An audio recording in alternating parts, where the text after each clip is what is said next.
Hi hello ನಮಸ್ಕಾರ. ನಾನು ನಿಮ್ಮ ಪ್ರೀತಿಯ ಎಕ್ಸಿಕ್ಯೂಟಿ.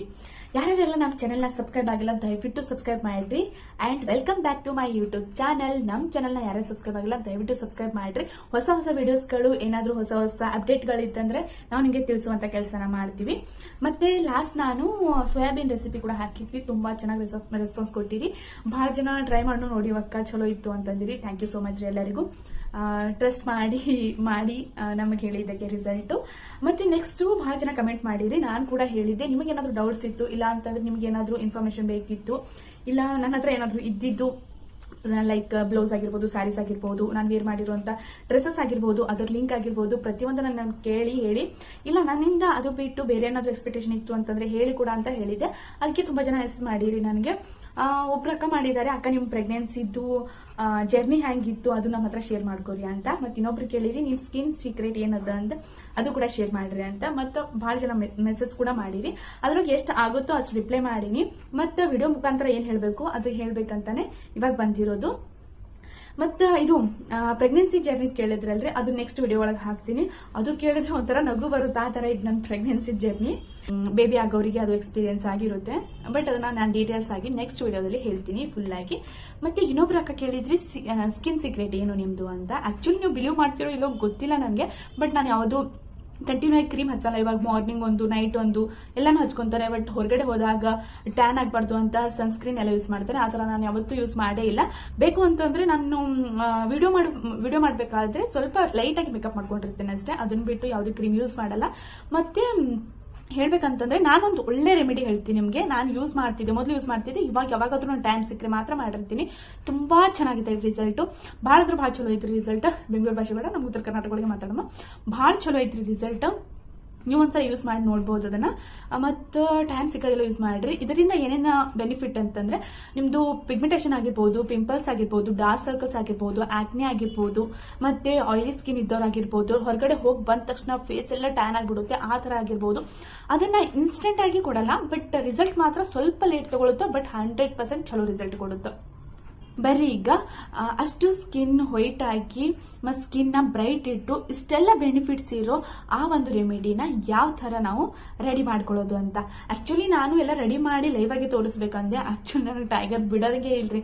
ವಿಡಿಯೋ ಮಾಡೋಕ್ಕಂತೂ ಅವ ಬಿಡಂಗೇ ಇಲ್ಲ. ಮನ್ಯಾಗ ಯಾರಾದರೂ ಇದ್ರೆ ಮಾತ್ರ ಅವನಿಗೆ ತೊಗೊಂಡಾಗ ಮಾತ್ರ ನಂಗೆ ವಿಡಿಯೋ ಮಾಡೋಕ್ಕೆ ಟೈಮ್ ಸಿಗೋದು. ಅದಕ್ಕಂತ ಇಷ್ಟು ದಿನ ನಾನು ಡಿಲೇ ಮಾಡಿದ್ದು, ಯಾವುದೂ ಶೂಟಿಂಗು ಮಾಡಿಲ್ಲ, ವಿಡಿಯೋಸು ಮಾಡಿಲ್ಲ. ಇವಾಗ ಸ್ವಲ್ಪ ಕಮ್ಮಿ ಧಾನ್ಲಿ ಮಾಡೋದು ಅಂತ ಕೇಳಿದ್ರೆ ವಿಡಿಯೋ ಮಾಡೋಕ್ಕೆ ಸ್ಟಾರ್ಟ್ ಮಾಡೀನಿ. ಬಟ್ ನಾನು ಯಾವ ಥರ ಹೇಳ್ತೀನಲ್ಲ ಅದೇ ಥರ ಟ್ರೈ ಮಾಡಿರಿ. ಅಕಸ್ಮಾತ್ ಏನಂದರೆ ಗೊತ್ತಾಗಲಿಲ್ಲ ಅಂತಂದರೆ ನೀವು ಕಮೆಂಟ್ ಮಾಡಿ ಹೇಳ್ಬೋದು ನನಗೆ. ನಾನು ನಿಮಗೆ ಹೇಳ್ತೀನಿ. ಇಲ್ಲ ಅಂತಂದರೆ ಟೈಮ್ ಸಿಕ್ಕರೆ 110% ನಾನು ಅದನ್ನು ವಿಡಿಯೋ ಮಾಡಿ ಹಾಕ್ತೀನಿ ಅಂತ. ಭಾಳ ಬೆನಿಫಿಟ್ಸ್ ಅದಾವ ರೀ. ಮತ್ತು ಇನ್ಸ್ಟೆಂಟಾಗಿ ನಿಮಗೆ ಸಿಗಬೇಕು ಅಂತಂದ್ರೆ ಸ್ವಲ್ಪ ಟೈಮ್ ತೊಗೊಳುತ್ತೆ. ಇನ್ಸ್ಟೆಂಟಾಗಿ ಬರೋ ಅಂಥದ್ದು ಯಾವುದೇ ಕ್ರೀಮ್ ಆಗಲಿ ಯಾವುದೇ ರೆಮಿಡಿ ಆಗಿ ಯೂಸ್ ಮಾಡೋಕೆ ಹೋಗ್ಬೇಡ್ರಿ. ಯಾಕಂದ್ರೆ ಅದು ಜಸ್ಟ್ ಟೆಂಪರರಿ ಅಷ್ಟೇ ಇರುತ್ತೆ. ಆಮೇಲೆ ಅದು ಮತ್ತೆ ಹೊಟ್ಟೋಗ್ಬಿಡುತ್ತೆ. ಬಟ್ ಇದು ಹಂಗಲ್ಲ, ಪರ್ಮನೆಂಟ್ ಆಗಿ ಇರುವಂಥ ರಿಸಲ್ಟ್ ಇದು. ಇದಕ್ಕೆ ಏನೇನೆಲ್ಲ ಬೇಕು ಅಂತ ನೋಡ್ಕೊಂಬರಂಬರ್ರಿ. 1 ಸ್ಪೂನ್ ಅಕ್ಕಿ ಹಿಟ್ಟು ತಗೋರಿ, 1 ಸ್ಪೂನ್ ಇದು ತಗೋರಿ ಬೇಸನ್ ಹಿಟ್ಟು, 1 ಸ್ಪೂನು ಕಡಲೆ ಹಿಟ್ಟು, ಅದಕ್ಕೆ ಸ್ವಲ್ಪ ಮೊಸರು, ಸ್ವಲ್ಪ ಹಾಲು, ಸ್ವಲ್ಪ ಇದು ಅರಿಶಿಣ, ಟರ್ಮರಿಕ್ ಪೌಡರ್ ಅರಿಶಿಣ, ಮತ್ತೆ ಸ್ವಲ್ಪ ಬೇಕು ಅಂತಂದ್ರೆ ಮುಲ್ತಾನ್ ಮಟ್ಟಿ ಇತ್ತು ಅಂತಂದ್ರೆ ಅದು ಹಾಕೊಂಡೋದು ಚಲೋ. ಮತ್ತು ಇದಕ್ಕೆ ಭಾಳ ದಿನ ಆಗೋಷ್ಟು ಸ್ಟೋರ್ ಮಾಡಿ ಇಟ್ಕೋಬೇಡ್ರಿ. 1-2 ರಿಂದ 3 ದಿನ, ಭಾಳ ಅಂದ್ರೆ 4 ದಿನ. ಆ್ಯಕ್ಚುಲಿ ಹೇಳ್ಬೇಕಂತಂದ್ರೆ ನೀವು ಫ್ರಿಜ್ ಒಳಗೆ ಇಡ್ತೀರಿ ಅಂತಂದ್ರೆ 1 ವೀಕಿಗೆ ಆಗೋಷ್ಟು ಮಾಡಿ ಇಡ್ಬೋದು. ಬಟ್ ಮನೇಲಿ ಎಲ್ಲ ಐಟಮ್ಸ್ ಇರ್ತಾವಲ್ರಿ, ಸೊ ಹಂಗಾಗಿ ನಾವು ಫ್ರೆಶ್ ಆಗಿ ಮಾಡಿಕೊಂಡು ಯೂಸ್ ಮಾಡಿದ್ರೆ ಇನ್ನೂ ಬೆಸ್ಟ್ ಅನ್ನೋ ಕಾರಣಕ್ಕೆ ನಾನು ಹೇಳಕತ್ತೀನಿ. ನಿಮ್ಗೆ ಟೈಮ್ ಸಿಕ್ತು ಅಂತಂದ್ರೆ ಡೈಲಿ ಯೂಸ್ ಮಾಡ್ಬೋದು. ಟೈಮ್ ಸಿಗಲ್ಲ ಅಂತಂತಿದ್ರೆ ಒನ್ ಡೇ ಬಿಟ್ಟು ಒನ್ ಡೇ ನೀವು ಕಂಟಿನ್ಯೂ ಆಗಿ ಯೂಸ್ ಮಾಡ್ಬೋದು. ಭಾಳ ಚಲೋ ಐತ್ರಿ ರಿಸಲ್ಟ. ಇದನ್ನು ಯೂಸ್ ಮಾಡಿರಿ. ಮತ್ತು ಹೇಳ್ಬೇಕಂತಂದ್ರೆ ಇದನ್ನ ಯೂಸ್ ಮಾಡಿ ನನಗೆ ರಿಸಲ್ಟ್ ಹೇಳ್ರಿ. ನೀವು ಯಾರಾದರೂ ಯೂಸ್ ಮಾಡ್ತಿದ್ರ ಅಂತಂದ್ರೆ ಭಾಳ ಚಲೋ ಐತಿ. ಆಲ್ರೆಡಿ ನಾನು ಮಾಡೋದ್ರಿಂದ ನಿಮಗೆ ಹೇಳಕತ್ತೀನಿ. ಮತ್ತು ಯಾವುದೇ ಥರ ಕ್ರೀಮ್ಗಳು ಜಾಸ್ತಿ ಯೂಸ್ ಮಾಡೋಕೆ ಹೋಗ್ಬೇಡ್ರಿ. ನೈಟ್ ಕ್ರೀಮ್ ಆಗಿರ್ಬೋದು, ಡೇ ಕ್ರೀಮ್ ಆಗಿರ್ಬೋದು, ನ್ಯಾಚುರಲ್ ಆಗಿ ನೀವು ಎಷ್ಟು ಯೂಸ್ ಮಾಡ್ತೀರಿ ಅಷ್ಟು ಚಲೋ. ಮತ್ತೆ ಒಬ್ರೊಬ್ರು ಹೇಳ್ತಿರ್ಬೇಕು ಅಷ್ಟೊಂದು ಟೈಮ್ ನಮ್ಮ ಹತ್ರ ಇರಂಗಿಲ್ರಿ, ಅಷ್ಟೊಂದು ಐಟಮ್ಸು ಯಾವಾಗ ತರೋದು ಯಾವಾಗ ಮಾಡೋದು ಅನ್ನೋರಿಗೆ ಇನ್ನೊಂದು ಒಳ್ಳೆ ರೆಮಿಡಿ ಅಂತ ಹೇಳ್ಬೋದು. ಏನಂತಂದ್ರೆ ಇದು ಇನ್ಸ್ಟೆಂಟ್ ಆಗಿ ಮಾಡ್ಕೋಬಹುದು ನಾವು ಫ್ರೆಶ್ ಆಗಿ. ಒಂದು ಟೊಮೆಟೊ ಇರುತ್ತಲ್ರಿ, ಟೊಮೆಟೊಗೆ ಅರ್ಧ ಕಟ್ ಮಾಡಿ ಅರ್ಧ ಹೊಳ್ಳಿ ತಗೊಳ್ಳೋದು. ಅದಕ್ಕೆ ಸ್ವಲ್ಪ ಅರಿಶಿಣ ಮತ್ತೆ ಸಕ್ಕರೆ ಮತ್ತೆ ಕಾಫಿ ಪೌಡ್ರ್ ಹಾಕಿ ಮುಖಕ್ಕೆಲ್ಲ ಮಸಾಜ್ ಮಾಡೋದು. ಅದು ಹೋಳನ್ನ ತಗೊಂಡು ಮಸಾಜ್ ಮಾಡ್ತೀವಲ್ರಿ, ಆಲ್ಮೋಸ್ಟ್ ಅಪ್ಪರ್ ಸೈಡೇ ಬರಬೇಕು ಅಂತಂದ್ರೆ ಸ್ಕಿನ್ ಟೈಟ್ ಆಗುತ್ತೆ. ಅದ್ರಗೋಸ್ಕರ ಅಪ್ಪರ್ ಸೈಡ್ ಮಾಡ್ಕೊಂಡ್ರೆ ಸ್ಕಿನ್ ಟೈಟ್ ಆಗು ಇರುತ್ತೆ, ಬ್ರೈಟ್ ಆಗು ಬರುತ್ತೆ, ಮಸ್ತ್ ಆಗಿರುತ್ತೆ. ಮತ್ತು ನೀವು ಕೆಳಗಿನ ಸೈಡ್ ಈ ಥರ ಡೌನ್ ಸೈಡ್ ಮಾಡ್ಕೊಂಡ್ರೆ ಅಂತಂದ್ರೆ ಸ್ಕಿನ್ ಕೆಳಗೆ ಬರುವಂಥ ಚಾನ್ಸಸ್ ಭಾಳ ಇರ್ತವೆ. ಸೊ ಹಾಗಾಗಿ ಎಲ್ಲ ಪಾರ್ಲರ್ ಒಳಗೆ ಫೇಶಿಯಲ್ ಮಾಡಿಸ್ಕೊಂಡಾಗೆಲ್ಲ ಅಪ್ಪರ್ ಸೈಡೇ ಮಾಡೋದವರು. ಸೊ ಹಾಗಾಗಿ ನೀವು ಕೂಡ ಇದೇ ಥರ ಮಾಡ್ಕೋಬಹುದು. ಅಪ್ಪರ್ ಸೈಡೇ ಮಾಡಬೇಕು ಯಾವಾಗ್ಲೂ, ಅದರಿಂದ ಸ್ಕಿನ್ ಟೈಟ್ ಆಗುತ್ತಾ, ಬೆನಿಫಿಟ್ಸ್ ಕೂಡ ಇರ್ತಾವೆ. ಬರೀ ಇವತ್ತಿನ ಈ ಕ್ವಶನ್ಸ್ಗೆಲ್ಲ ಆನ್ಸರ್ ಮಾಡೀನಿ. ನೆಕ್ಸ್ಟ್ ಏನಾದರೂ ನೀವು ಡೌಟ್ ಇತ್ತಂದ್ರೆ ನಾನು ಕೇಳ್ಬೋದು, ಮತ್ತು ನಾನು ಕಮೆಂಟ್ಸ್ಗಳನ್ನ ಚೆಕ್ ಮಾಡ್ತಿರ್ತೀನಿ, ನಿಮಗೆ ಆನ್ಸರ್ನ ಮಾಡ್ತಿರ್ತೀನಿ. ಮತ್ತು ಆಲ್ಮೋಸ್ಟ್ ಬ್ಯೂಟೀಸ್ ನಂಗೆ ಜಾಸ್ತಿ ಗೊತ್ತಿರ್ತಾವ್ರಿ, ಯಾಕಂತಂದ್ರೆ ನಮ್ದು ಪಾರ್ಲರ್ ಐತಿ, ಮಮ್ಮಿದು ಪಾರ್ಲರ್ ಐತ್ರಿ. ಸೊ ಹಾಗಾಗಿ ಸ್ವಲ್ಪ ಜಾಸ್ತಿನೇ ಗೊತ್ತೈತಿ ಬ್ಯೂಟಿ ಬಗ್ಗೆ, ಹೇರ್ ಟಿಪ್ಸ್ ಆಗಿರ್ಬೋದು ಎಲ್ಲಾನು. ನಿಮಗೆ ಏನಾದರೂ ಡೌಟ್ಸ್ ಇದ್ರೆ ಕೇಳ್ರಿ, ಅದನ್ನು ನಾನು ಹೇಳುವಂಥ ಪ್ರಯತ್ನ ಮಾಡ್ತೀನಿ. ಹುಡುಗಿಯರಿಗೆ ಯಾವಾಗಲೂ ಒಂದೇ ಟೆನ್ಷನ್ ಇರ್ತದೆ, ನಾವು ಬ್ಯೂಟಿಯಾಗಿರಬೇಕು, ಬ್ಯೂಟಿಯಾಗಿ ಕಾಣಬೇಕು ಅಂತ. ಅದೇನು ತಪ್ಪಿಲ್ಲ, ಅದು ನಮ್ಮ ಹುಟ್ಟುಗಳು ಮಸ್ತಾಗಿ ಕಾಣಬೇಕು. ಎಷ್ಟು ಮಸ್ತ್ ಇದ್ರು ಇನ್ನೂ ಮಸ್ತ್ ಕಾಣಬೇಕಂತ ಹೊಸ ಎಕ್ಸ್ಪೆರಿಮೆಂಟ್ ಮಾಡ್ತಾನೆ ಇರ್ತೀವಿ. ಬರ್ರಿ, ಇದು ಹೇಳಿದಂಥ ಟಿಪ್ಸ್ ಒಂದ್ಸಲ ಯೂಸ್ ಮಾಡಿ ನನಗೆ ಕಮೆಂಟ್ ಮಾಡಿ ಹೇಳ್ರಿ ಯಾವ ಥರ ರಿಸಲ್ಟ್ ಬಂದಿತ್ತು. ಮತ್ತು ಬೇರೆ ಏನಾದರೂ ಇತ್ತು ಅಂತಂದ್ರೆ ಕೂಡ ಕಮೆಂಟ್ ಮಾಡಿರಿ, ಅದನ್ನು ಹೇಳುವಂಥ ಪ್ರಯತ್ನ ನಾನು ಮಾಡ್ತೀನಿ. ಮತ್ತು ಇವತ್ತು ಏನು ಮಾಡಕತ್ತೀವಿ ಅಂತಂದ್ರೆ, ಇವತ್ತು ಮಸ್ತಾಗಿ ಕ್ವಿಕ್ಕಾಗಿ ಆಗುವಂಥ ವೆಜ್ ಮೊಮೋಸ್ ಮತ್ತು ಸ್ಪೈಸಿ ಆದಂಥ ಚಟ್ನಿ ಮಾಡಮಂತ. ಪ್ಲಸ್ ಅದ್ರ ಜೊತೆ ಟೈಮ್ ಇತ್ತು ಅಂತಂದರೆ ಮಿಯೋನೀಸ್ ಕೂಡ ಮಾಡಮಂತ. ಅದಕ್ಕೇನೇನು ಬೇಕು, ಹೆಂಗೆ ಮಾಡಬೇಕು ಪ್ರತಿಯೊಂದನ್ನ ಹೇಳ್ತೀವಿ. ಎಂಜಾಯ್ ಮಾಡ್ಕೊಂಡು ಮಜಾ ಮಾಡ್ಕೊಂತ ಅಡುಗೆನ ಮಾಡಂಬರ್ರಿ.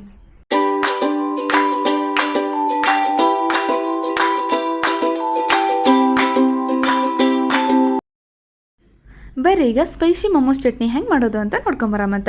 ಇದಕ್ಕೆ ಸ್ವಲ್ಪ ಐಟಮ್ಸ್ ಇದ್ದರೆ ಸಾಕು. ಅದಕ್ಕೆ ನಾನು 5 ಟೊಮ್ಯಾಟೊ, 1 ಹಿಡಿಯಷ್ಟು ಬೆಳ್ಳುಳ್ಳಿ, ಮತ್ತು ಬ್ಯಾಡಗೆ ಮೆಣಸಿನ್ಕಾಯಿ, ಮತ್ತು ಗುಂಟೂರು ಮೆಣಸಿನ್ಕಾಯಿ, ರುಚಿಗೆ ತಕ್ಕಷ್ಟು ಉಪ್ಪು, ಸ್ವಲ್ಪ ಸಕ್ಕರೆ ಮತ್ತು ಎಣ್ಣೆ ಇಷ್ಟಿದ್ರೆ ಸಾಕು. ಇವಾಗ ಇದನ್ನು ಒಂದು ಬಾಣಲೆಯಲ್ಲಿ ಕುದಿಯೋಕ್ಕಿಡಬೇಕು. ನೋಡ್ರಿ, ಇವಾಗ ನಾನೊಂದು ಪಾತ್ರೆ ತೊಗೊಂಡೆ, ಅದಕ್ಕೆ ಅರ್ಧ ಅಷ್ಟು ನೀರು ಹಾಕ್ಕೊಂಡಿದ್ದೀನಿ. ಇದು 5 ಟೊಮ್ಯಾಟೊ ಮತ್ತು ಬೆಳ್ಳುಳ್ಳಿ, ಗುಂಟೂರು ಮೆಣಸಿನ್ಕಾಯಿ ಮತ್ತು ಬ್ಯಾಡಗೆ ಮೆಣಸಿನ್ಕಾಯಿ ಹಾಕಿ ಚೆನ್ನಾಗಿ ಕುದಿ ಬರಬೇಕು. ಕುದಿ ಬಂದು ಅದು ಟೊಮ್ಯಾಟೊ ಸೊಪ್ಪೆ ಎಲ್ಲ ಬಿಚ್ಕೋಬೇಕು, ಆ ಟೈಪಲ್ಲಿ ಅದು ಕುದಿ ಬರಬೇಕು. ಅದು ಆದ ನಂತರ ನಾವು ಮಿಕ್ಸಿ ಮಾಡ್ಕೋಬೇಕು. ಇವಾಗ ನೋಡ್ರಿ ಎಲ್ಲ ಹಾಕಿದೆ. ಇದರ ನಂತರ ಸ್ವಲ್ಪ ಉಪ್ಪು ಅಂತಂದರೆ ನಿಮಗೆ ರುಚಿಗೆ ತಕ್ಕಷ್ಟು ಯಾವ ಕ್ವಾಂಟಿಟಿಯಲ್ಲಿ ಮಾಡ್ತಿದ್ದೀರಾ ಅಂತ ನೋಡ್ಕೊಂಡು ಮಾಡಿ. ಮತ್ತು ನಿಮಗೆ ಜಾಸ್ತಿ ಸ್ಪೈಸಿ ಬೇಕಂತಂದರೆ ನೀವು ಜಾಸ್ತಿ ಹಾಕೊಬಹುದು. ಇವಾಗ ನೋಡ್ರಿ ಕುದಿ ಬಂದ ತಕ್ಷಣ ನಾನು ಗ್ಯಾಸ್ ಆಫ್ ಮಾಡಿ ಇದನ್ನು ಮಿಕ್ಸಿ ಮಾಡ್ಕೊಳ್ಳೋಕ್ಕೆ ರೆಡಿ ಮಾಡ್ಕೊತಾ ಇದ್ದೀನಿ. ಇಷ್ಟಾದರೆ ಸಾಕು. ಈ ಥರ ಸ್ಪೈಸಿ ಚಟ್ನಿ ಒಂದ್ಸಲ ತಿಂದು ನೋಡ್ರಿ, ಕಂಟಿನ್ಯೂ ಆಗಿ ಮೊಮೋಸ್ ಬೇಡ್ತೀರಿ ನೀವು. ಬರೀ ಇವಾಗ ನಾನು ಮಿಕ್ಸಿ ಮಾಡ್ಕೊಂಬಂದೆ, ಈ ಹದದಲ್ಲಿ ಇರಬೇಕು. ಇದು ಯಾವ ಥರ ನೈಸಾಗಿ ರುಬ್ಬೈತಲ್ರಿ, ಅದೇ ಥರ ಸೇಮ್ ಇದ್ದರೆ ಸಾಕು. ಟೊಮ್ಯಾಟೊ ಅದೆಲ್ಲ ಮಿಕ್ಸ್ ಆಗಿ ಈ ಥರ ಆದರೆ ಸಾಕು. ನೋಡ್ರಿ ಎಷ್ಟು ಮಸ್ತ್ ಕಲರ ಮತ್ತು ಎಷ್ಟು ಮಸ್ತ್ ನೈಸಾಗೈತಿ. ಬರ್ರಿ, ಈಗ ಸ್ಪೈಸಿ ಮೊಮೋಸ್ ಚಟ್ನಿ ಯಾವ ಥರ ಮಾಡೋದು ಅಂತ ನೋಡ್ಕೊಂಬರಮ್ಮ ಅಂತ. ನಾನು ಒಂದು ಪಾತ್ರೆ ಇಟ್ಟಿರಿ, ಅದಕ್ಕೆ ಸ್ವಲ್ಪ ಆಯಿಲ್ ಹಾಕಿನಿ. ನಿಮ್ಗೆ ಎಷ್ಟು ಬೇಕೋ ಅಷ್ಟು ನೋಡ್ಕೊಂಡು ಹಾಕಿರಿ. ನಾನು ಆಲ್ಮೋಸ್ಟ್ ಕಮ್ಮಿನೇ ಆಯಿಲ್ ಹಾಕ್ತೀನಿ, ಬಿಕಾಸ್ ನಮ್ಮ ಮನೇಲಿ ಯಾರೂ ಅಷ್ಟೇ ಆಯಿಲ್ ತಿನ್ನಲ್ಲ. ಸೊ ಹಾಗಾಗಂತ ಇವಾಗ ಇದಕ್ಕೆ ನಾನು ಒಗ್ಗರಣೆ ಕೊಡಬೇಕು. ಇದು ಒಂದ್ಸಲ ಮಾಡ್ಕೊಂಡು ನೋಡ್ರಿ ನೀವು. ಮೊಮೋಸ್ಗೆ ಬೆಸ್ಟ್ ಕಾಂಬಿನೇಷನ್ ಅಂತ ಹೇಳ್ಬೋದು. ಈ ಚಟ್ನಿ ಅಷ್ಟು ಮಸ್ತಾಗುತ್ತೆ. ಇದನ್ನು ಸಾವಕಾಶ ಹಾಕೋರಿ ಸ್ವಲ್ಪ.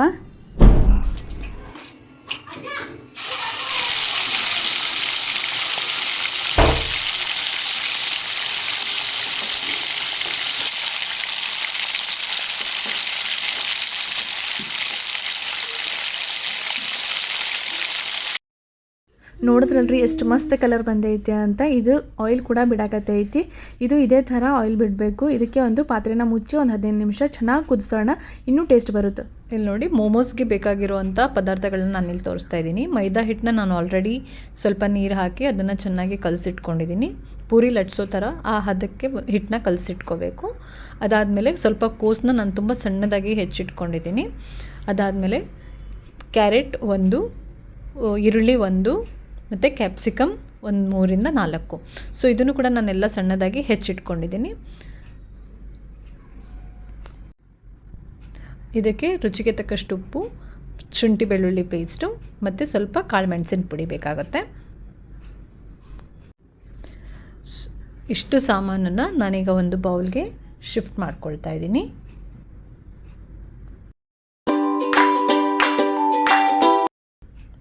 ಕೋಸು ಸಣ್ಣದಾಗಿ ಹೆಚ್ಚಿಟ್ಕೊಂಡಿರುವಂಥದ್ದು, ಕ್ಯಾಪ್ಸಿಕಮ್ ಸಣ್ಣದಾಗಿ ಹೆಚ್ಚಿಟ್ಕೊಳ್ಳಿ, ಆವಾಗ ಚೆನ್ನಾಗಿ ಸ್ಟಫ್ ಮಾಡೋದಕ್ಕೆ ಈಸಿ ಆಗುತ್ತೆ. ಕ್ಯಾರೆಟ್, ಒಂದು ಸಣ್ಣದಾಗಿ ಹೆಚ್ಚಿಟ್ಕೊಂಡಿರೋಂಥ ಈರುಳ್ಳಿ,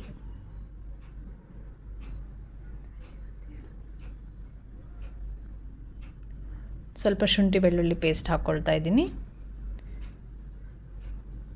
ಕಾಳುಮೆಣಸಿನ ಪುಡಿ, ರುಚಿಗೆ ತಕ್ಕಷ್ಟು ಉಪ್ಪು. ಸೊ ಇದನ್ನೆಲ್ಲ ಹಾಕ್ಕೊಂಡು ಅದನ್ನ ಚೆನ್ನಾಗಿ ಮಿಕ್ಸ್ ಮಾಡ್ಕೊಳ್ಳಿ.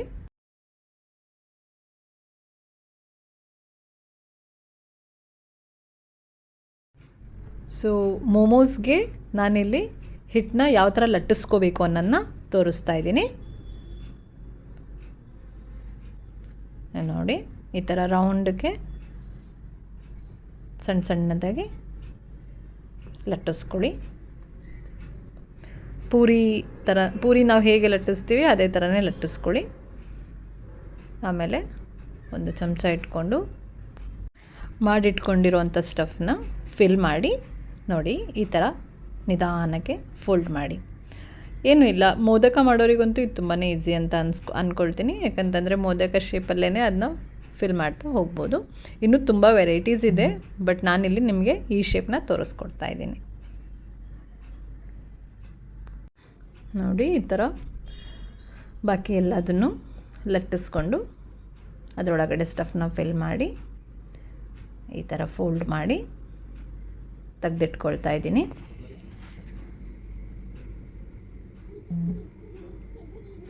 ತುಂಬಾ ಚೆನ್ನಾಗಿರುತ್ತೆ, ಮಕ್ಕಳಿಗೆಲ್ಲ ತುಂಬಾ ಇಷ್ಟ ಆಗುತ್ತೆ. ಆ್ಯಂಡ್ ನಾವು ಹೊರಗಡೆ ಹೋಗಿ ತಿನ್ನೋದು ಅದಕ್ಕಿಂತನೂ ಕೂಡ ಇದು ತುಂಬ ಹೆಲ್ದಿಯಾಗಿರುತ್ತೆ. ಯಾಕಂತಂದರೆ ನಾವೇ ಮನೆಯಲ್ಲಿ ಮಾಡೋದ್ರಿಂದ ತುಂಬಾ ಚೆನ್ನಾಗಿರುತ್ತೆ. ನೋಡಿ, ನಾನಿಲ್ಲಾಗಲೇ ಒಂದಿಷ್ಟು ಮೋಮೋಸ್ನ ರೆಡಿ ಮಾಡ್ಕೊಂಡಿದ್ದೀನಿ. ಬರೀ ಈಗ ನಾನು ಮತ್ತು ನನ್ನ ಸಿಸ್ಟರ್ ಇಲ್ಲ ಇಬ್ಬರು ಸೇರಿ ಮೋಮೋಸ್ ಮಾಡತ್ತೀವಿ. ಈಗ ನಾವು ಮೋಮೋಸ್ನ ಫ್ರೈ ಮಾಡ್ಕೊಳ್ಳೋ ಅಂತ ನೋಡಿರಿ, ಒಂದು ಬಾಣಲಿ ಒಳಗೆ ಎಣ್ಣೆ ಹಾಕಿವಿ, ಅದು ಚೆನ್ನಾಗಿ ಕಾಯಬೇಕು.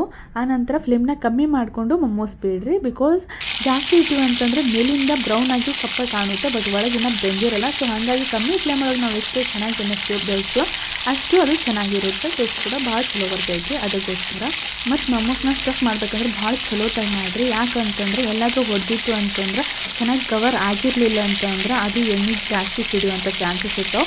ಮತ್ತೇನಾದರೂ ಒಂದು ವೇಳೆ ಅದು ಬಾಯಿ ಬಿಚ್ಕೊಂತು ಅಂತಂದರೆ ಅದರಿಂದ ಎಲ್ಲ ತರಕಾರಿಗಳು ಹೊರಗೆ ಬಂತು ಅಂತಂದರೆ ಎಣ್ಣೆ ಭಾಳ ಕಪ್ಪಾಗಿರ್ತೈತೆ. ಸೊ ಹಾಗಾಗಿ ಆದಷ್ಟು ಎಲ್ಲ ಕಡೆಯಿಂದ ಕ್ಲೋಸ್ ಮಾಡಿರಿ. ನೋಡಿರಿ, ಎಷ್ಟು ಮಸ್ತ್ ಬ್ರೌನ್ ಕಲರ್ ಬಂದೈತಿ. ಇದೇ ಥರ ಅವಾಗವಾಗ ಕೈ ಆಡಿಸ್ರಿ.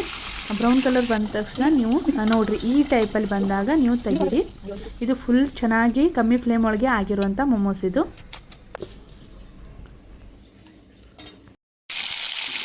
ನೋಡಿರಿ, ನಾನು ಸೆಕೆಂಡ್ ಟೈಮ್ ಕೂಡ ಹಾಕಿ ಇದನ್ನು ಕೂಡ ಅದೇ ಟೈಪು ಕಮ್ಮಿ ಫ್ಲೇಮ್ ಒಳಗೆ ಇಟ್ಟು ಫುಲ್ ಬ್ರೌನ್ ಆಗೋ ತನಕ ಫ್ರೈ ಮಾಡಬೇಕು. ನೋಡಿದ್ರಲ್ಲ ವೆಜ್ ಮೋಮೋಸ್ ಎಷ್ಟು ಈಸಿಯಾಗಿ ಕ್ವಿಕ್ಕಾಗಿ ಟೇಸ್ಟಿ ಆಗಿರುವಂಥ ಮೋಮೋಸ್ ಪ್ಲಸ್ ಚಟ್ನಿ ನಮ್ಮ ಮನೆಯಲ್ಲೇ ಹೇಗೆ ಥರ ರೆಡಿ ಮಾಡ್ಕೊಳ್ಳೋದು ಅಂತ. ಈ ವಿಡಿಯೋ ಎಲ್ಲರಿಗೂ ಇಷ್ಟ ಆಯಿತು ಅಂತ ಅನ್ಕೊತೀನಿ. ದಯವಿಟ್ಟು ಇನ್ನೂ ನನ್ನ ಚಾನಲ್ನ ಯಾರು ಸಬ್ಸ್ಕ್ರೈಬ್ ಆಗಿಲ್ಲ ದಯವಿಟ್ಟು ಸಬ್ಸ್ಕ್ರೈಬ್ ಮಾಡ್ಕೋರಿ. Thanks for watching.